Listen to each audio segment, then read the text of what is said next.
First and foremost, I want to give all praises, honor, and glory to Yahweh, Bahasham, Yahweh Shai, Bahasham, Recha Kodesh.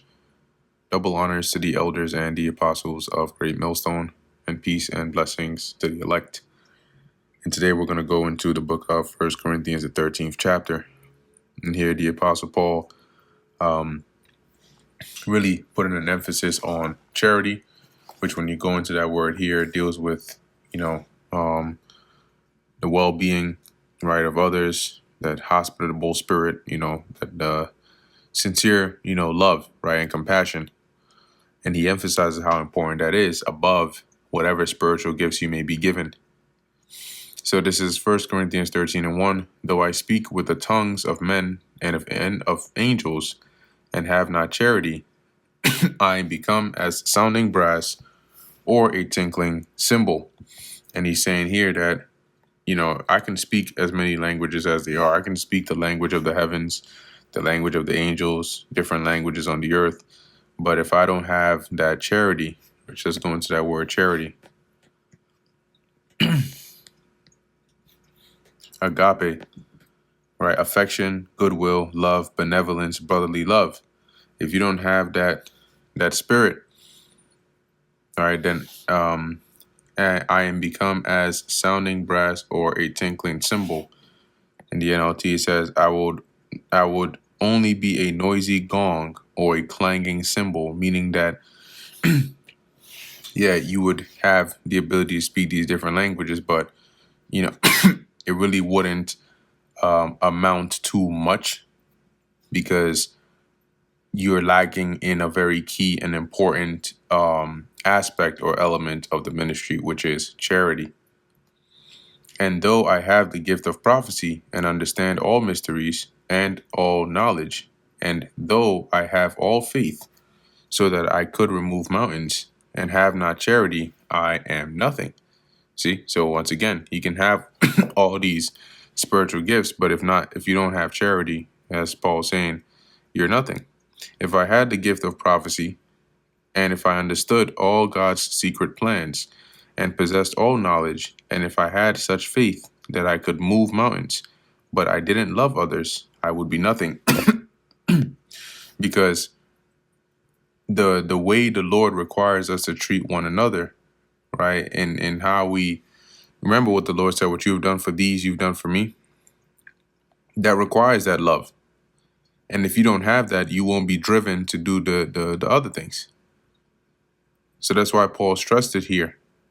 And given the track record of the Corinthians, it was very needful that they heard this.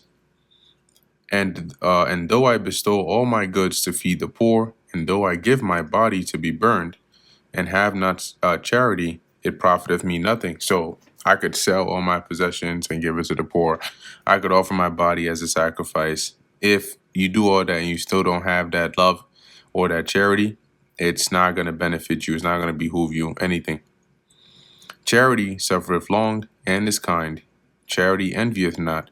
Charity vaunteth not itself, is not puffed up. And he's here.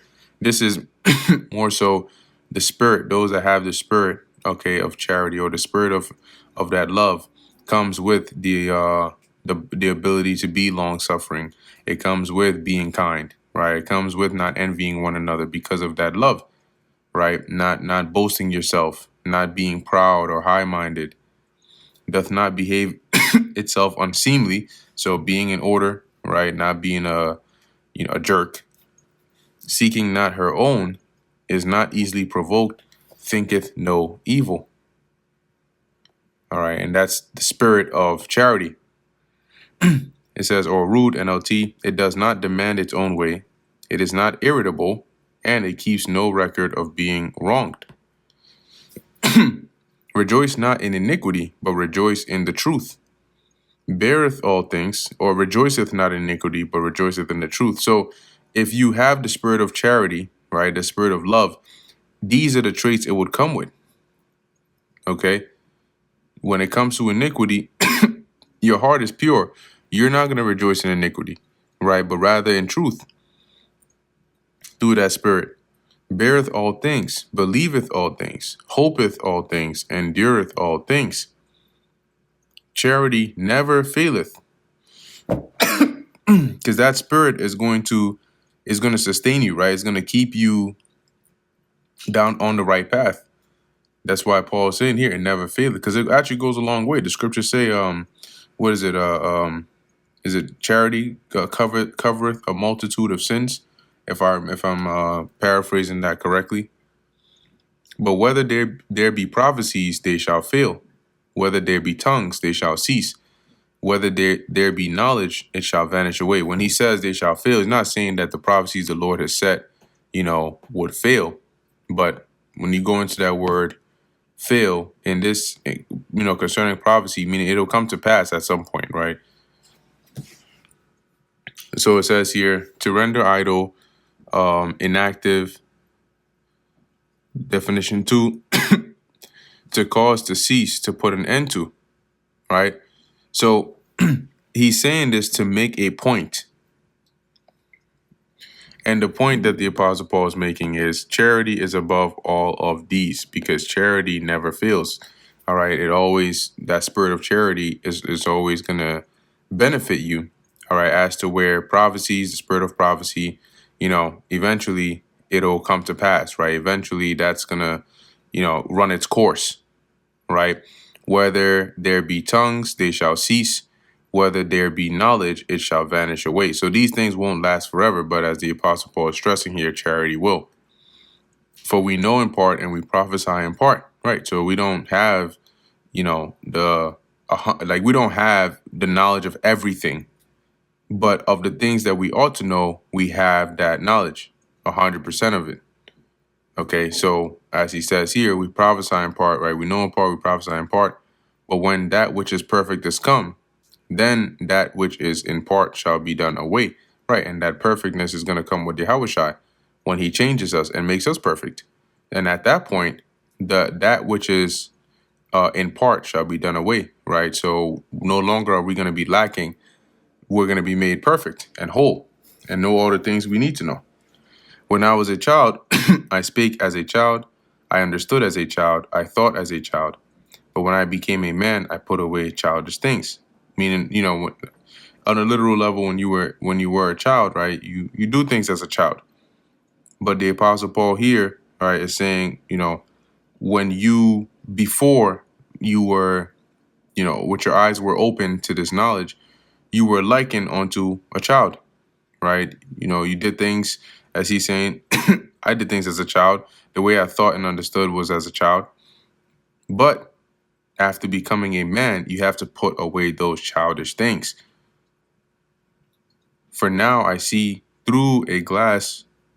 For now, we see through a glass darkly, but then face to face. Now I know in part, but then shall I know even as also I am known. See, so at the time, so even Paul was waiting for that. Okay, NLT. When now we see things imperfectly, like puzzling reflections in a mirror. But then we will see everything with perfect clarity. When is that then? When Yahushua comes back to make us perfect. All that I know now is partial and incomplete, but then I will know everything completely, just as God now knows me completely. See, so the Lord is gonna, he's gonna change us, and all the things that we lack or that we, were without, we're gonna gain. Verse 13, and now abideth faith, hope, charity, these three, but the greatest of these is charity. Okay, that love, that spirit of benevolence, because don't underestimate it, but it goes a long way. And that brings us to the end of the book of 1 Corinthians, the 13th chapter. Lord willing, that was edifying to the elect. In closing, I want to give all praises, honor, and glory to Yahweh, Bahasham, Yahushai, Bahasham, Racha Kodash. And until next time, Shalom.